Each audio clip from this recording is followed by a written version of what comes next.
Who aced free agency? And yes, I sort of meant the pun there, but not really. And who has elected to use their pass-fail option? The Athletic's Sabreena Merchant is here to duel out some WNBA free agency grades.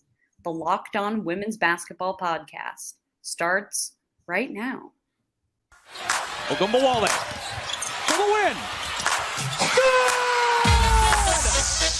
You are Locked On Women's Basketball, your daily podcast on women's basketball.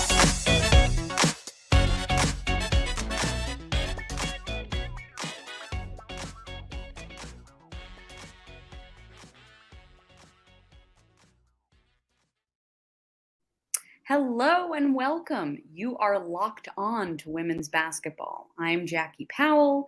I'm one of your Friday hosts. I cover the New York Liberty at the Next. I help with the social media and engagement strategy at the Next.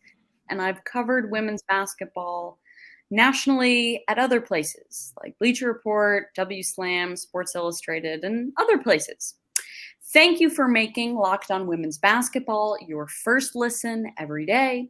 And remember, Locked On Women's Basketball is brought to you by everyone at the Next, a place where we cover women's basketball all the time, and we tell the stories that need to be told every day. Also, if you subscribe to us, you can get 50% off our partner site, The Equalizer, which covers women's soccer every day. And if you become a paid subscriber of the Next right now, you can get 23% off our usual price. Why 23% off, do you ask? It's in honor of this crazy WNBA free agency period that now has become a fixture in the women's pro basketball calendar. A reminder, Locked On Women's Basketball is free and available on all platforms, including YouTube, Apple Podcasts, Spotify, and many more. This episode is brought to you by Rocket Money. Stop throwing your money away. Cancel unwanted subscriptions and manage your expenses the easy way by going to rocketmoney.com/lockedonnba. During the last time you and I were together, listener, I had James K. on, and we looked at W free agency as a high-stakes poker game. It was January 25th, and that was way before February 1st, the big ol' signing day that was full and chock full of high drama. And something that James and I discussed was we were trying to break down which franchises were the ones who were raising the stakes across the league. I know, again, it's another Aces pun. And which teams were ones that maybe had to fold. And I don't mean in the literal sense. WNBA teams are not folding. But I mean like in a poker game where you realize, your hand isn't good enough, so I need to leave the poker table. But anyway, so what is on the docket for Sabreena and me today? Well, first of all, she's done an excellent piece at The Athletic all about free agency winners and losers, which you all should check out right now. It was a delightful read. It made me giggle on my train to Barclays Center this morning. But what we're going to do is we're going to take it even further. Beyond winners and losers, we are going to be giving grades to all of the teams in the league.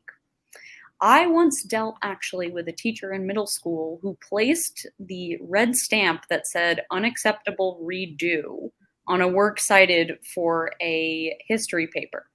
We won't be that harsh, I promise, but we won't not be critical. So we've divided the league into 3 groups, and we're going to talk about them alphabetically. And we're going to begin, actually, with the top of the WNBA location alphabet with the Atlanta Dream. But I think we should begin to talk about the latest trade that we've seen with the Dream and the Connecticut Sun. But Sabreena, first of all, thank you for being here. Yeah, thanks for having me. Obviously, WNBA free agency is one of the premier times of the calendar now, so this is just great stuff to talk about. Hell yeah.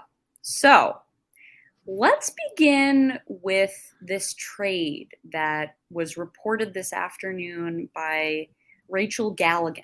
And so the Connecticut Sun, they traded, or actually the Atlanta Dream, they traded Tiffany Hayes, and they had her rights to the Connecticut Sun for the Dream's number 6 overall pick in the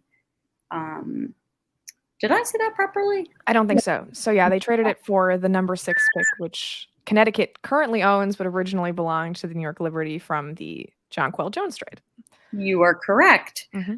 So since I cannot speak today, why don't you start with how that trade impacts the grades you gave to both the Atlanta Dream and the Connecticut Sun?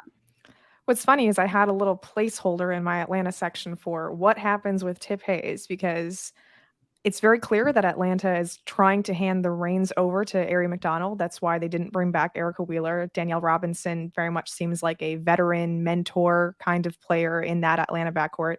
And I think McDonald, Howard, Gray, that's a delightful perimeter. It's really, really going to be defensively entertaining as hell. And I'm interested to see the fit offensively, but to start off, Tanisha Wright defense, it's going to look tremendous. But that means there wasn't really room for Tiffany Hayes in the starting lineup. And I think that this is actually a really good asset play for them, because in that number 6 range, you might be able to get a big to throw in terms of your future prospects. Like, I know Atlanta obviously really likes Naz Hillman. I've been thinking kind of Rakia Jackson there potentially if she falls to number 6. Who knows? But I do think it's just good value to, take a player who probably didn't have much of an immediate future in Atlanta, give her a spot in Connecticut where she might be starting for the Sun, depending on how that whole Ty Harris, Natisha Heidemann backcourt trio works itself out. I would imagine you'd want to start Tiffany Hayes. She's awesome. She just gets to the rim no matter what defense you throw in front of her. So I like the fit for her in Connecticut. I like the fact that Atlanta was able to recoup one of those first round picks they traded for Alicia Gray, only moving 2 spots down eventually in the draft because they surrendered that number 4 pick to Dallas earlier. So I think it's just really good business for both sides. I mean, I ended up moving my grades up for both teams as a result of the trade. Oh, you want me to give the grade right now? Okay. Oh, yes. Yes. Okay. Yeah, so I actually have a B+ for Atlanta right now.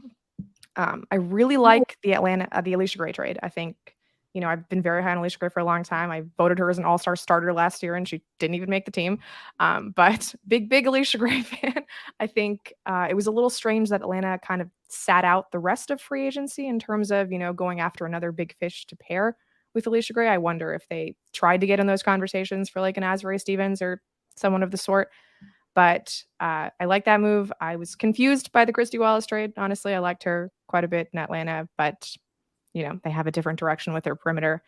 A little confused by the Maya Caldwell departure. I thought she did some nice things down the stretch for the Dream. So just dinged a little bit for those two. But overall, I like the overall direction that they're going as a franchise.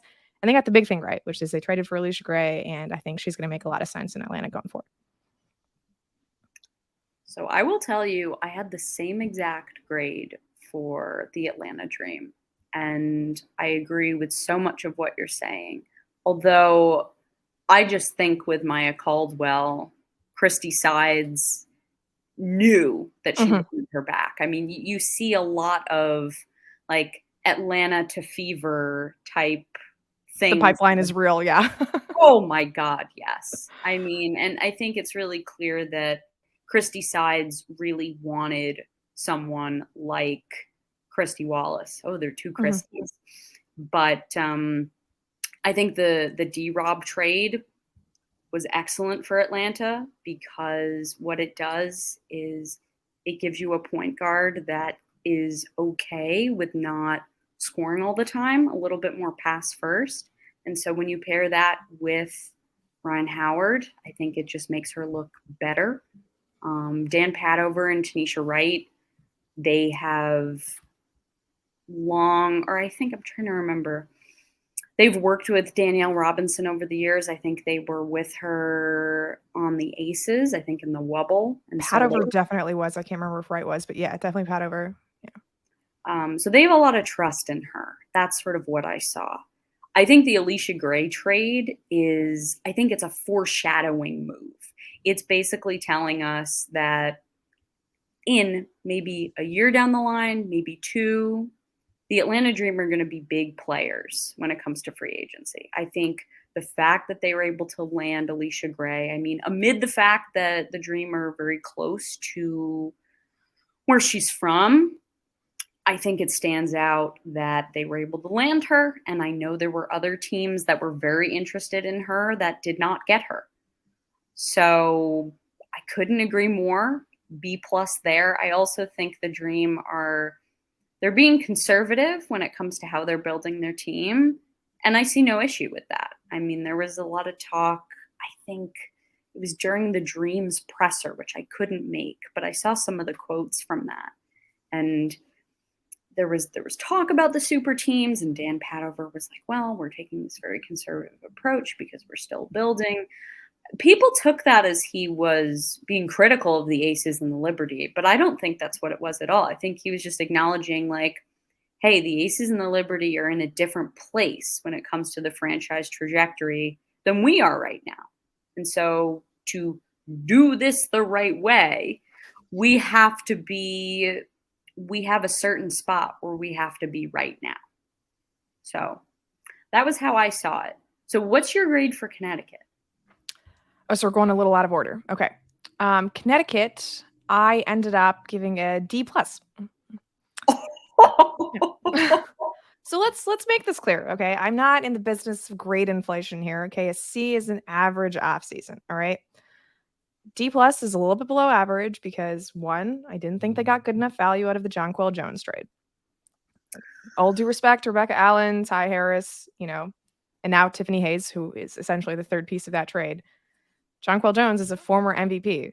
There should have been more out of that. I'm surprised that if they looped in Dallas, they weren't able to get Kayla Thornton, quite honestly, but just not terribly pleased with the outcome of that deal. I thought they got fleeced in the Jasmine Thomas trade, honestly, to have to give up a point guard. I mean, the first round pick with that point guard in order to bring back, Olivia Nelson-Adota, Jasmine Walker, and Kiana Smith.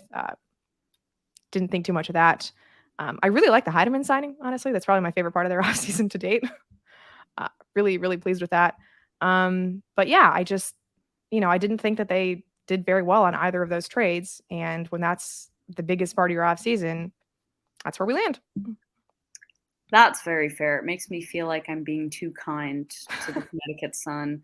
So I initially gave them a C before Tiffany Hayes, and then I upgraded them to a B.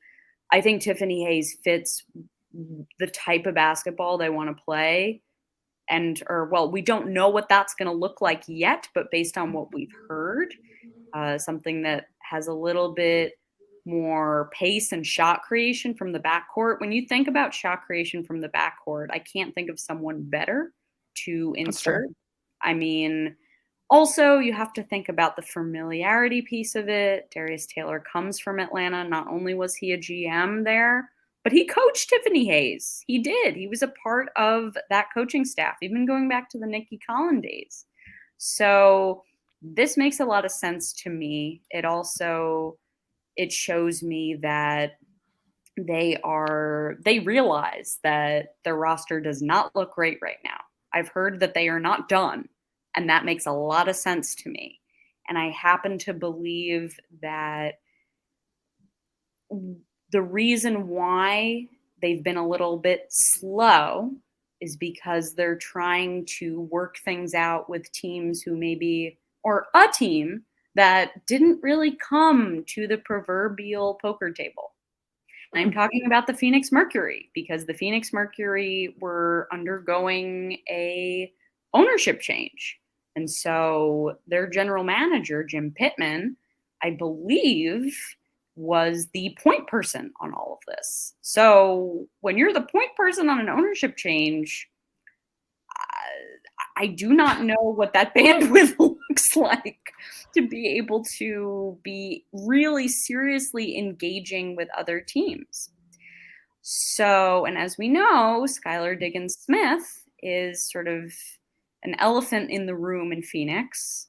I the one and only Howard Megdal has said, I will eat a hat if Skylar Diggins-Smith is not traded. He is very confident that she will be based on what went on in 2022. Mm-hmm. And so I think that's partially why we've seen this delay with them. And I guess maybe I'm giving them a bit of a higher ceiling with giving them a B. I think I'm also considering the fact that they are doing this. They are keeping the salary cap in mind a little bit more than in the Kurt Miller era. And what I mean by that is Bree Jones has not officially signed her deal. Mm-hmm. She was cored by the Sun when a lot of this began. I mean, that's the reason why they traded JJ, because they wanted, JJ. So they traded her at the time, to get that core designation on Bree Jones. Yeah. But I mean, the reason that we're at a standstill with Bree Jones, we don't know what's going on, is because Connecticut has other moves that they need to complete in order to figure out, okay, how can we make sure that we're giving Bree Jones the amount that she deserves and an amount that fits under the salary cap? I mean, Mm-hmm. Kurt Miller did amazing things in Connecticut. He did, but I really think part of his downfall was the fact that he was wearing two hats, and his management of the salary cap, I mean, might have lost them a couple of championships. He got Jonquel Jones on a good deal, though. We can say that much. Right. That is true. But for 1 year only. For 1 year. She's on a 2-year contract, right? That's why there's a year left for the New York to acquire, right? Yes, but apparently, and based on what JJ said during that presser, the idea was she was going to do what happens this year, and then and she wanted Connecticut to get something back. That was sort of, I think that was really the idea. It was, okay, we're going to do 2 years so that Connecticut can get something back. I mean, they didn't get much. Thus the D+. Right. I mean, their hand was really forced. And I'm a little confused also with the Jasmine Thomas trade. I mean, was there something else besides just clearing cap space? Is there not a lot of confidence that she'll be healthy? I have a lot of questions about that trade, but I guess I'm thinking that they're making room for something, which is why I think they're going to be players in the Skylar Diggins-Smith sweepstakes. I would be happy to change my grade, but for now. That's why I give them a B. So, okay, we have dealt with our 2 trade teams within this group. I know I went a little bit out of order, but I thought it made sense to sort of group them together. Mm-hmm. Hi, hello. This year, the only app you need at your Super Bowl party is FanDuel, America's #1 sportsbook. We're really excited about our new sports betting partner for Locked On because they're the #1 sportsbook in America. And if you're new to FanDuel, that's even better. They have so many great features that make betting on sports fun and easy. Download FanDuel now so you can bet Super Bowl 57 with a no-sweat first bet. You'll get up to $3,000 back in bonus bets if your first bet doesn't win. FanDuel lets you bet on everything from the money line to the point spreads to who will score a touchdown. The FanDuel Sportsbook app is safe, secure, and super easy to use. Best of all, you can get your paid winnings instantly. There's a really exciting SEC matchup this Sunday. Kim Mulkey and Angel Reese's #3 ranked LSU Tigers visits Dawn Staley and Aaliyah Boston's #1 South Carolina at 2 p.m. Eastern, 11 p.m. Pacific on ESPN. It is a fascinating women's college basketball matchup to bet on.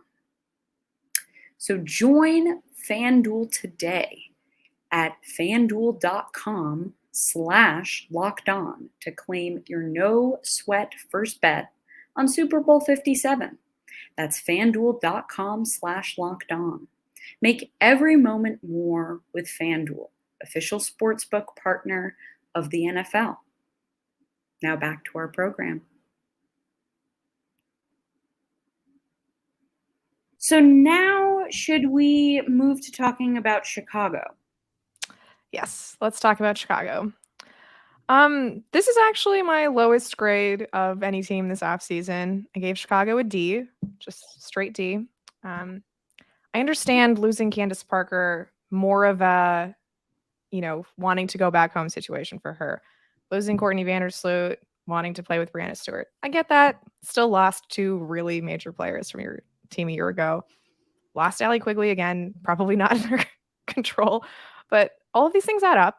The one that really has to bite at Chicago is that they lost Azurá Stevens. Now, you thought you were going to lose Azurá Stevens because she was going to be either priced out or not have a big enough role within Chicago.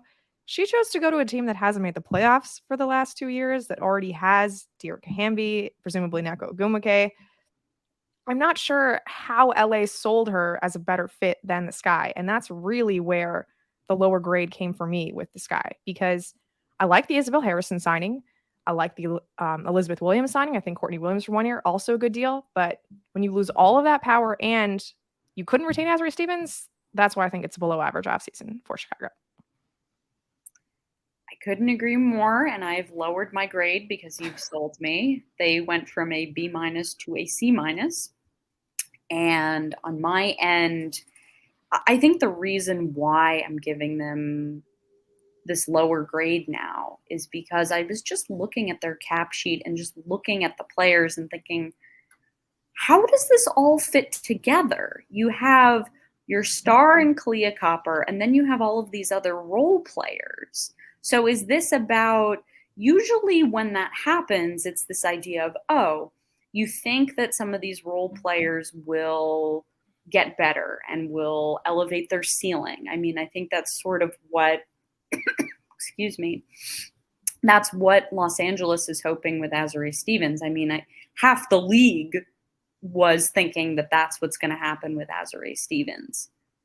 With Chicago, I mean, how much potential? I mean, Izzy Harrison has shown really good spurts, but there were some other things that got in her way, maybe off-court things that got in her way. Courtney Williams, I mean, she returned to her former self in the playoffs, but was not really herself during the regular season.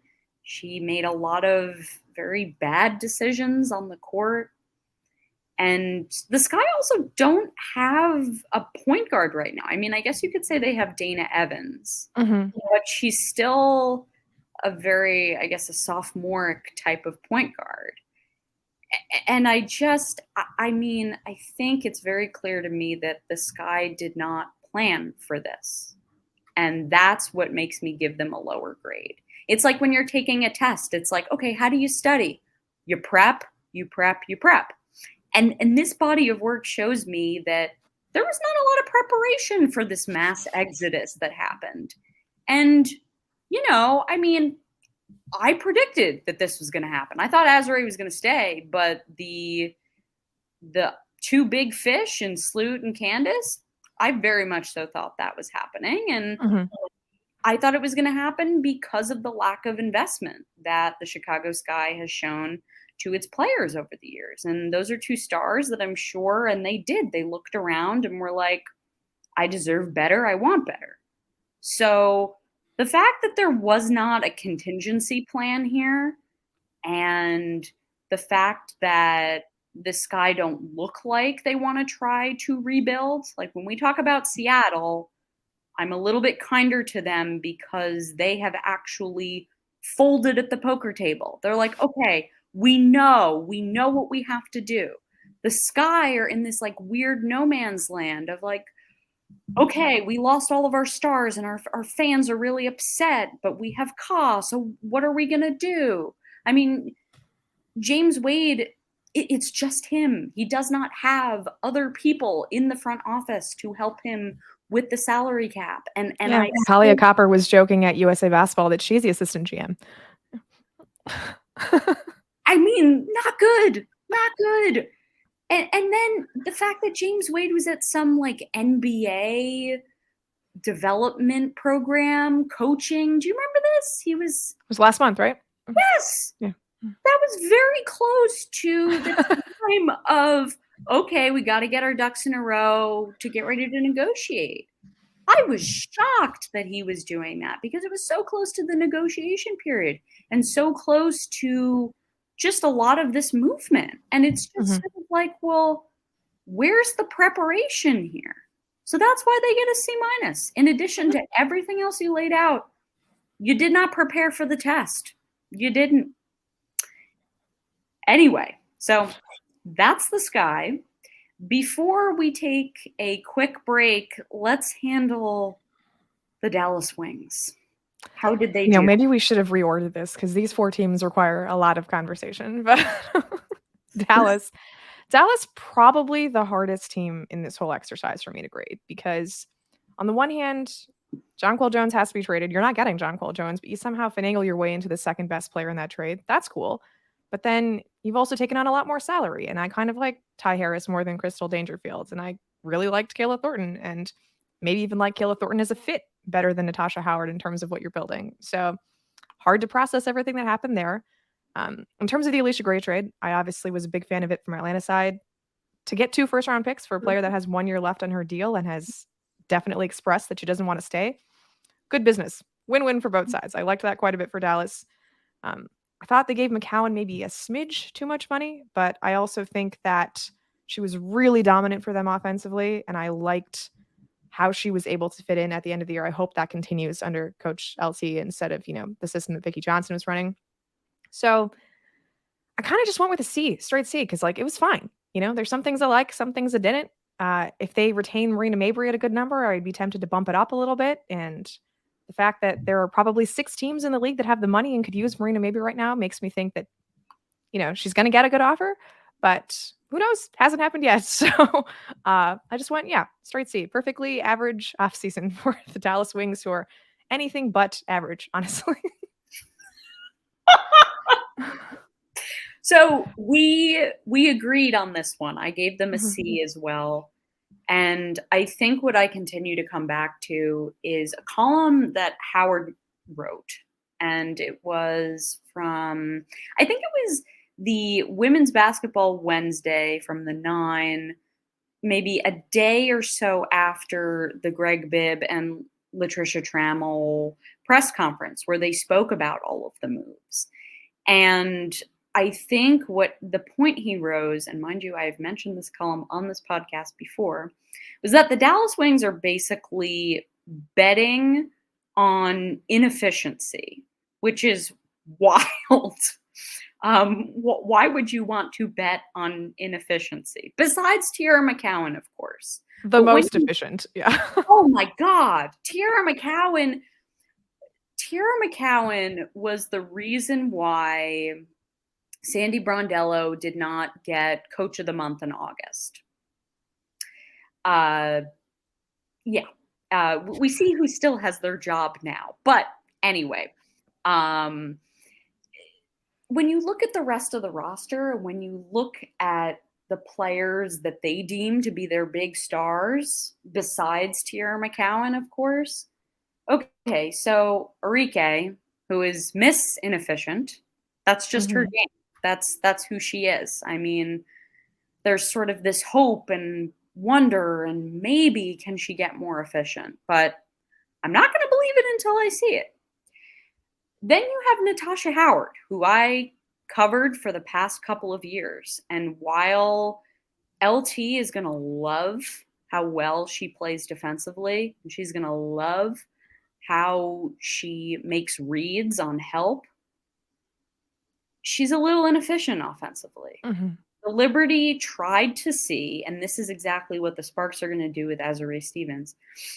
They tried to see, okay, does this player's ceiling, is this higher? Is it higher? If she takes on a larger role, is this a budding star? Is this someone who could be in line with the Asia Wilson, Jonquel Jones, Stewies of the world?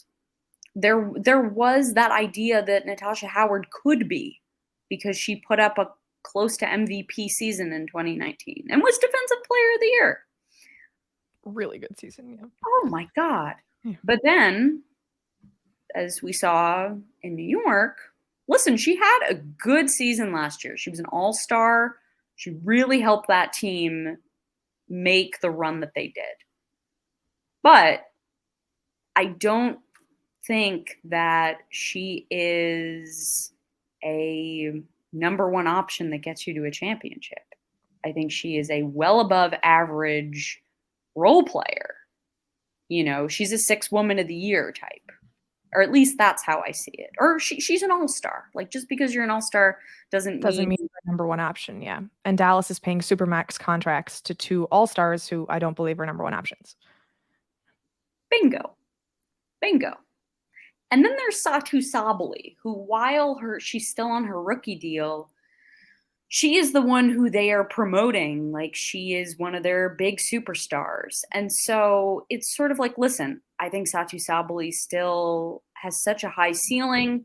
I mean, obviously, I don't blame injuries on players, but I don't know. It's sort of like she's shown her best stuff in EuroLeague, and then her body just sort of wears down by the time she gets to the WNBA. I mean, that's sort of what's happened with her. And I can't blame her for that, but I just question with the Wings, how much has she really proven for you? Yeah, and they're going to probably be moving her to the 3 for long stretches, you know, with McCowan and Howard available. And I'm not sure that that's her best position, especially because McCowan and Howard aren't exactly, I mean, Howard is more of a spacer, but like McCowan definitely occupies the paint. So yeah, like I said, everything about Dallas is like very weird. And yet I just keep coming back to the fact that like they just end up perfectly evening out, you know? Yeah, I will say I loved Crystal Dangerfield. I love that they got Crystal Dangerfield. I know you said that you thought Ty Harris was a better option, but I happen to believe that Crystal Dangerfield plays really well next to someone who is so ball dominant in Enrique. Mhm. I mean, we saw how it worked with Sabreena. I also think Crystal Dangerfield is a really smart defender. I mean, I didn't watch enough of Ty Harris to know how good of a defender she was. You could correct me if I'm wrong, but I watched a lot of Crystal Dangerfield, and she is very good at picking up tendencies and executing them. Not always the most consistent, but she's a smart defender more often than not. Yeah, I just like Ty Harris's size a little bit better. You know, there's just a natural ceiling on what Crystal Dangerfield can do. I'm also kind of excited that she gets to pair up again with Kiki Herbert Harrigan in Connecticut, you know, those former South Carolina guards. So that should be nice. Oh, that's by design. I mean, if Yeah. anything, the Connecticut Sun have become the South Carolina Connecticut Sun because Darius Taylor, I mean, he knows those players. That's also where he has been before. Anyway, so yes, we both give Dallas a C. We're both very confused by Dallas. Although the one thing I think I am confident about is I do think Dallas is going to be better defensively this year. I think when you add Latricia Trammell, it's bound to happen. I do think there is some chatter about, well, the LT defense didn't come through when Liz Cambage was on the Sparks. You can obviously speak to that more than I can. But I think maybe McCowan is a different character than Cambage. I don't know. I think we can leave it at that. Yeah. Okay. So in our next segment, we will talk about Indiana, LA, Las Vegas, and Minnesota. We will give those teams their grades. But first, let's talk about Rocket Money. The average person has around 12 paid subscriptions. That's about, well, think about it. You're only subscribed to a handful of services. You might want to double check. With Rocket Money, you can quickly identify and cancel all of your unwanted subscriptions. Rocket Money, formerly known as Truebill, is a personal finance app that finds and cancels your unwanted subscriptions, monitors your spending, and helps you lower your bills all in one place. Simply find the subscription you don't want and press cancel, and Rocket Money will cancel it all for you. No more long hold times with customer service or tedious emailing back and forth. Rocket Money makes canceling subscriptions as easy as a click of a button. Over 3 million people have used Rocket Money, saving the average person up to $720 a year. Stop throwing your money away. Cancel unwanted subscriptions and manage your expenses the easy way by going to rocketmoney.com/lockedonnba. That's rocketmoney.com/lockedonnba. All right, let's get back to our program and take on the middle of the WNBA alphabet or city alphabet. And we won't be going out of order this time because there have not been any trades. At least I don't think there have been any. Wrong league to be having trades today, honestly. Okay, so Sabreena, why don't you begin with the Indiana Fever? Yeah, so the Indiana Fever I have as a C+. Just, perfectly good offseason. Not a whole lot to do. I like the move, like I mentioned earlier, to bring in Christy Wallace, even if it comes at the cost of a nice little veteran caretaker in Danielle Robinson. I obviously like Maya Caldwell a lot. I'm a little confused by the money given to Erica Wheeler. A max contract for Erica Wheeler at this point in her career is strange to me, especially for 2 years, but this is where we are. Not a super max, but a max, 2 years of guaranteed money to Victoria Vivians, also a little strange to me. I don't know why that second year was necessary, but, in general, I'm going to really like Indiana's draft. I'm positive of that because they're going to get Aaliyah Boston. And I like the young players that they've brought in. So, perfectly fine offseason. just fine. I also gave Indiana a C+. I think the Fever have shown that they have a legitimate direction and they have a legitimate identity that they would like to uphold. And so I think in the moves they've made, getting Christy Wallace, signing Erica Wheeler, these are players that Christy Sides, their new head coach, loved working with. And these are players that very much so value defense above all. They came from the Atlanta Dream, for goodness sake. That was a team that valued defense above all. And I think we sort of have to give the Indiana Fever a grain of salt in that this is really their year one. They finally have the coach they want. They're going to get the number one pick that is going to redefine or, be their franchise player for years to come. And so I think when you do that, you don't try to make these franchise-altering moves, especially with the young players that they want to develop and they want to see what they have. Obviously, they have confidence in Destiny Henderson because the Fever were confident enough because they traded Danielle Robinson. But also, I think the Fever also have valued that a lot of their young players have stayed home in the offseason and they have worked out on American soil. A lot of them plan on doing Athletes Unlimited. Melissa Smith, Lexi Hall. I want to say, I don't know if Destiny Henderson for sure, but there was a Lynn Dunn tweet where Lynn was like, "Where's Destiny Henderson? She's supposed to be on that list." And so Lynn Dunn and Christy Sides have made it pretty clear that they really want their athletes to stay home and work on their skills and develop their game rather than going overseas. And so it's going to be really interesting to see how that approach transfers to the success of the franchise. But I think I'm actually going to up mine to a B- because I forgot to include the hiring of Christy Sides, who I think is a good young coach. So, yeah, I'm going to keep it just a little bit higher. Yeah. I will stay at C+ because I mean, I think what brings it down a little bit for me is the Emma Cannon It's the contract. guaranteed money to these vets. Yeah. I mean, the guaranteed money has to go somewhere. But, I'm a little confused about the decision making there.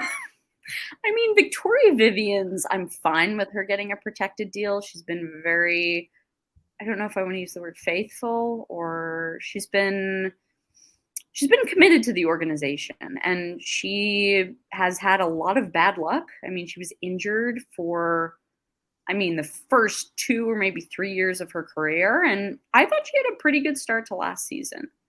2 years, though, I don't know about that. But, and also the guaranteed contract to Emma Cannon. That's why, keeping with the C+, but I don't know, if we were doing this for the Tamika Catchings years, I probably would have given them a D-. But anyway, yeah, C+. So now the Los Angeles Sparks. I give them a straight A. Yeah, they hired a good head coach in Curt Miller. They got a general manager, which, is a role that really had not been occupied for the last few years in Los Angeles. So just great A+ head start in terms of, filling out the easy things that needed to be done. They even have an assistant general manager now, which, wow, what a delightful thing, multiple people working in the front office. And then I think their signings have been fairly unimpeachable, right? I mentioned Azurá Stevens earlier. I think that's a big get for LA. I thought the trade to get Jasmine Thomas, really good value to pick up a first-round pick. The trade to get De'Erica Hamby, additionally good value to get another first-round pick. They signed Steph Talbot, who I adore. I mean, if any of you have ever listened to the Step Through, a YouTube show that I occasionally host with Evan Gualberto, big Steph Talbot believers, the both of us. And I think Lexi Brown, also a good signing, just to come back. So, I mean, I wonder a little bit about the point guard position. They've brought in Layshia Clarington and Jordan Canada on a training camp contract. That doesn't necessarily mean they're going to be keeping Jordan Canada. So I don't really know, what that means. There still has to be room for a first round pick at some point, and presumably both the Agumukes are coming back. But I basically like every single one of their signings. I like the direction of the front office. I don't really have any faults here. I don't think I'm trying to be a homer. I think this was just a qualitatively good offseason. So yeah, A grade. I gave them an A-, and the only reason I gave them an A- was because I'm very confused by the point guard situation. Essentially, you have 3 point guards that are going to be at camp there is not a combo guard in sight here. I think Jazz is kind of a combo guard, but yeah, I can see that. I just, in the modern WNBA, you need to have combo guards. They are the future of the league. I mean, I think Layshia can sort of be a little off the ball, but I feel like it's sort of what you get from Jasmine Thomas. Layshia and Jasmine Thomas, when they're open, they can shoot and they can make those threes. But they can't – I don't see a lot of movement off the ball from them. But I'm just a little confused by that. Jordan Canada, as we know, excellent defender, but has been a spacing problem for a few years. And it's sort of this idea of, okay, well, can she develop? Can she get a 3-point shot? Can she be a most improved player? And no, I think the Sparks are just banking on the fact that if you put Jordan Canada next to Lexi Brown, Steph Talbot, Katie Lou Samuelson, and Azurá Stevens, well, it doesn't really matter that she can't shoot now because everybody else can. Right.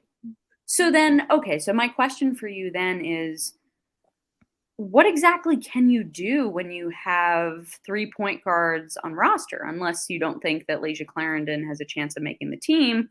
Or do you think that Jasmine Thomas might not be ready for opening day and they might need a hardship?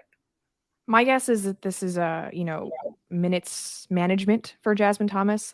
Even if she is ready for opening night, she should not be playing the kind of minutes that Curt Miller was playing her in Connecticut, just coming off of a torn ACL, right? So you have the insurance in terms of Layshia and or Jordan Canada, whoever, happens to make the roster. Big elephant in the room here, Kennedy Carter, who, as Curt Miller reminded us, is under contract. So, that's a combo guard if the Sparks decide to use her. But yeah, I think just they're probably going to use their bigs a little bit more as playmaking hubs. And, Dearica Hamby has spoken about like being able to expand what she's allowed to do on the court, based on what Kurt Miller has talked to her about. So I think just not necessarily being a perimeter driven offense, like it's going to come from the bigs from the front court a little bit. And that's what Kurt Miller likes to do. Right.